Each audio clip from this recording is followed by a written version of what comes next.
Lovely.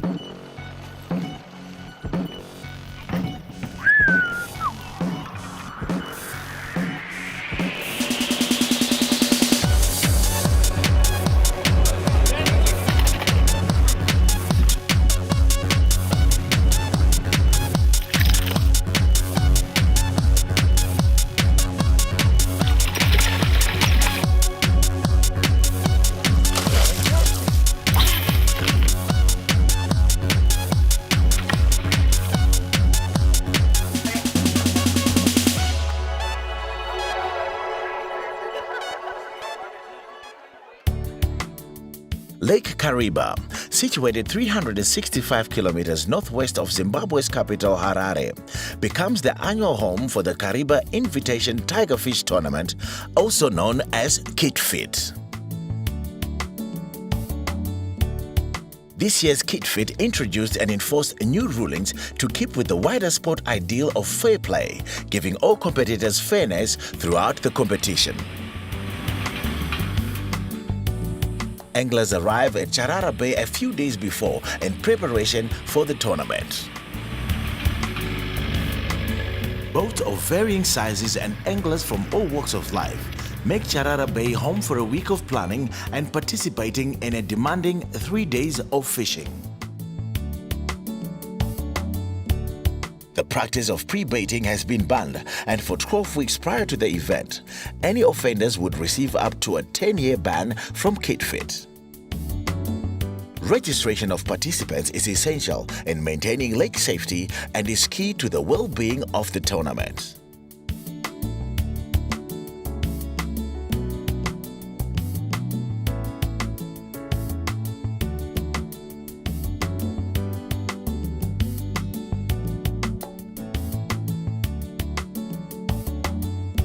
Tags are the beginning of Kitft's lake's safety and are distributed to relevant captains, who are required to hand them to the beaconed boats prior to each day's start. Adequate fuel needs are imperative for anglers. Briefings at the Marshals meeting specify accurate applications of new rulings, as well as verifying boats complying with Kitft and lake safety regulations.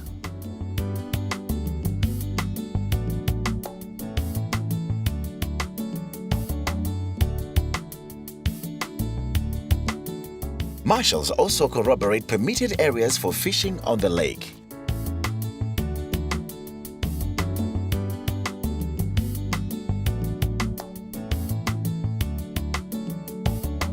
I'm just here officially to say the Kariba Invitation Tiger Tournament is now officially open, and welcome to you all. Thank you.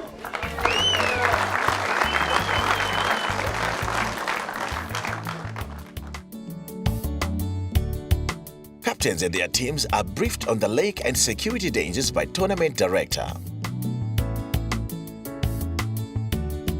The lake captain.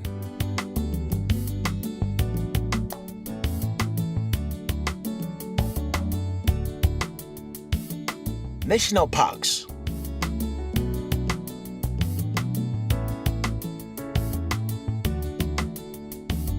And Zimbabwe Republic Police. Pre-tournament tension is evident amongst the crowd of participants, as we find out from last year's 2008 winners Meneer Dani Swart and Garth Bemister. A lot more effort into it this year. We've changed a couple of our tactics, try and keep up with the different methods of fishing. The tournament being a bit later this year, I think that's going to have an influence on the amount of fish we're going to catch. I think we're going to have a good tournament. And runners-up, Quentin LaRue and Peter Lawson. Second quite a few times. Too embarrassed to tell you how many times we've come second, but we're aiming for a first this year. This is my 30th year this year, and I love it. I'll keep on coming in back and abrupt until I can't come anymore. Geraldine Ingram reveals a passion for the sports legacy, leading us into the beginning of day one.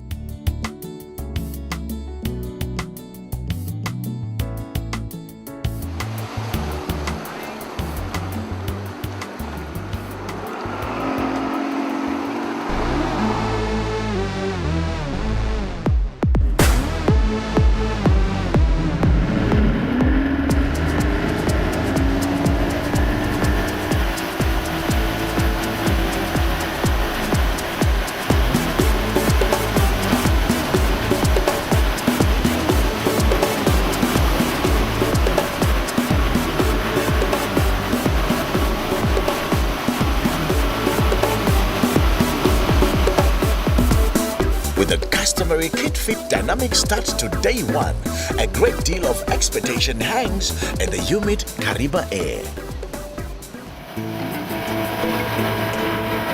Marshals receive further briefing on outlawed fishing methods. Demarcation area, that is not permitted. Good teamwork is required for better placing in the tournament. With 2 boats per team, one will cast for volume and the other for bonus fish. Near Tsetse Island, the Doba Doba or chumming technique is used for the quantity criterion. Anglers aim to reach the 20 fish per team maximum. Charter S Redon, the 2008 winner, utilizes the trolling technique near the bream pads for the bonus fish facet of the struggle for position.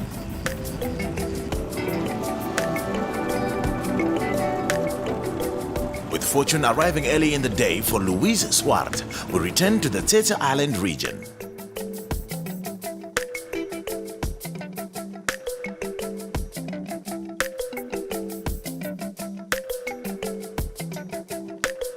Spinning and waiting is the strategy for the Doba Doba method.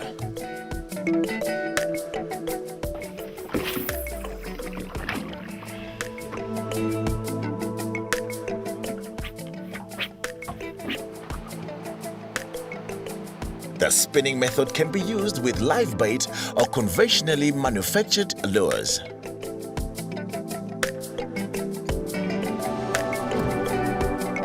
Tournament director Rod Bennett alludes to Charter S Redon's progress later in the day, with seemingly no end in sight for their bonus fish catch-all.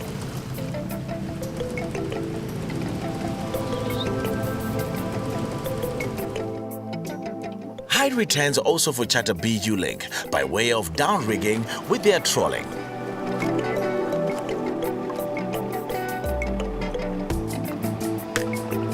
Though trolling has been utilized for half a dozen years, anglers are prohibited from fishing within a 50-meter radius of all bream pods. The down-reading technique allows anglers to set their bait at a given depth. The best depth is established through skill, practice, and know-how.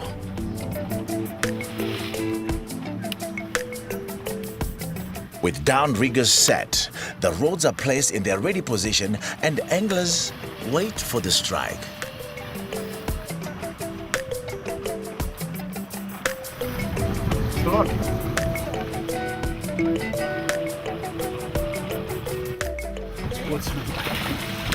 Not on the bonus side yet for Charter B U-Link. Where?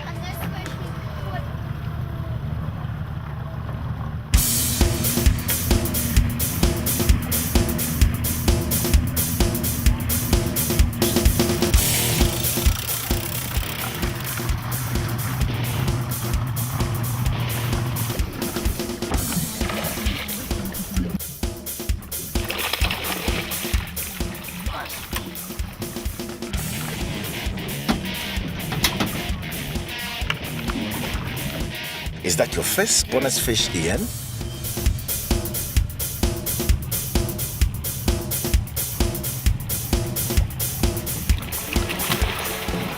Like the other one. Ian and Merinda Wheeler teaming up really well on day one.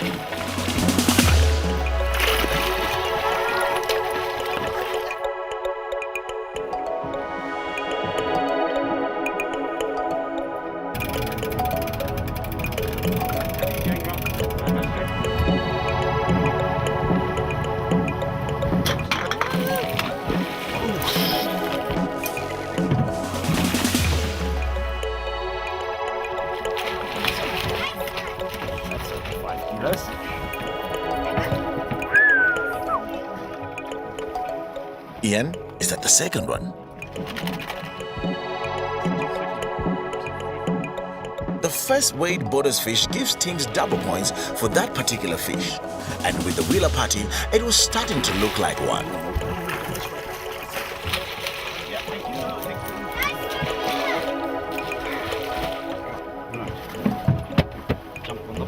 A saturated cooler box and still more fishing time.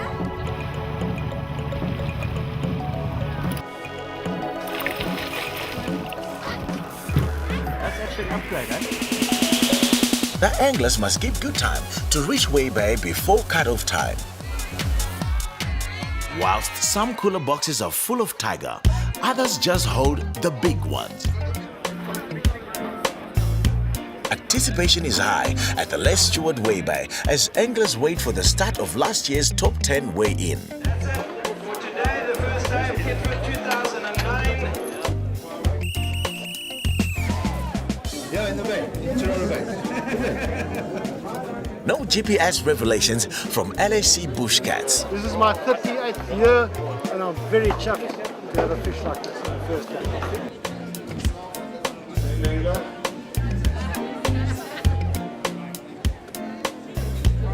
4.940. Chatter Axis Shiloh Swat wishes for that first bonus.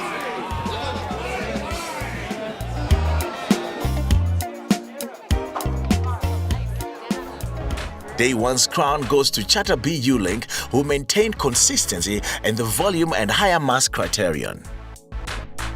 Remington Gold keep their customary second place. And Chatter S Raiden dropping to fourth place, despite landing bonuses.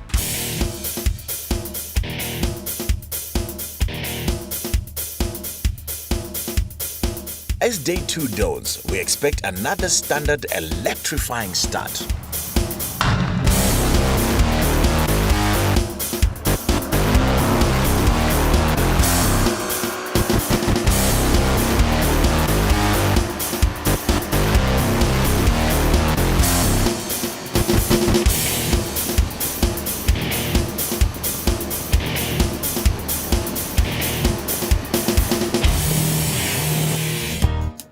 Quinton LaRue of Remington Gold comes by some hard luck with a breakdown, resorting to charming in order to stay in the top 10. His team calls for a replacement boat. Team Toyota is landing catches through trolling.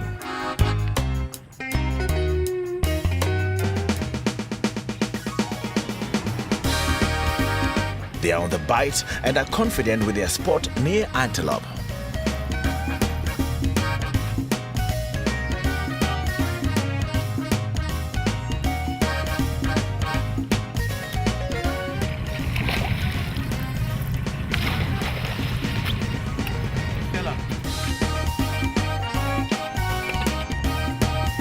More tiger fillets in preparation for bagging out. Team Nason worked supremely despite the rough and windy condition in the heart of the lake.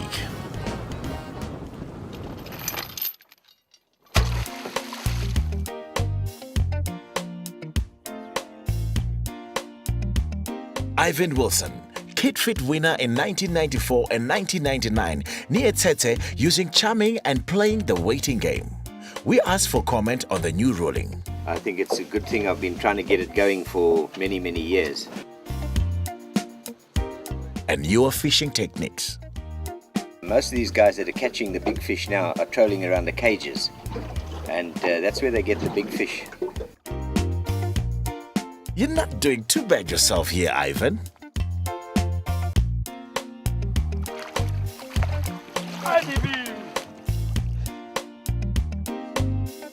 But even at Tsetse, Doba Doba still yields the big ones.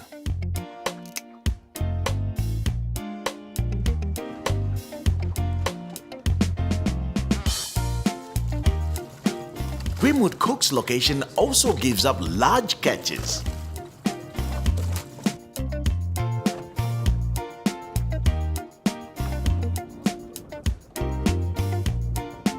A lot of hard work paying off.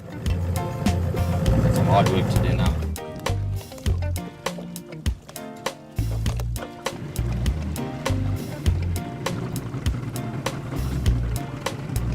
Trolling seems to be the way for size and quantity today as we watch Andy Ferreira of Team Calco Petroleum.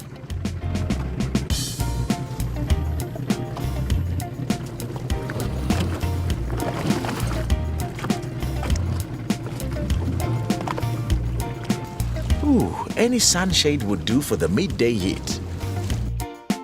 Sandra Pina lands the largest fish of the day at the time of the catch.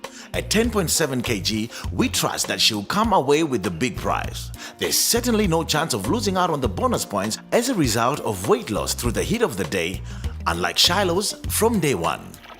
Could there be another big one for her partner? Not quite there. I love it.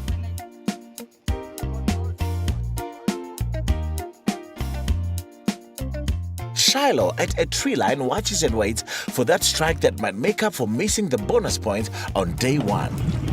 One fish, two fish. And Team Nissan A with just a few. Shiloh moves back to the pans, hoping to make progress on his placing. Right, ladies and gentlemen, on the scale we have a fish weighing 12,735. Day 2 closes with an even bigger fish caught. Martinez van Rensburg did not relinquish this opportunity. The record for the tournament, having been reset with this specimen, would revive anglers for the final day of the tournament. Mainstay Zim and Shiloh's Chatter Axe both moved up 4 places to 3rd and 4th place respectively. Chatter Axe Redan dropped from 4th to 6th, with the top 2 spots remaining unchanged from day 1. We ask of their prospects leading into day 3. And we've decided that it's make or break, so we're pulling out all stops. We're going to try and get some big fish. We're targeting about 80 points. If we can get that, we'll win the tournament. But obviously we don't want to risk falling out of the top 10. So we're going to balance between 50 and 80 points, and that should do it. Another gritty start to day 3 and a final chance for Chatter Axe Redan to move back up the table.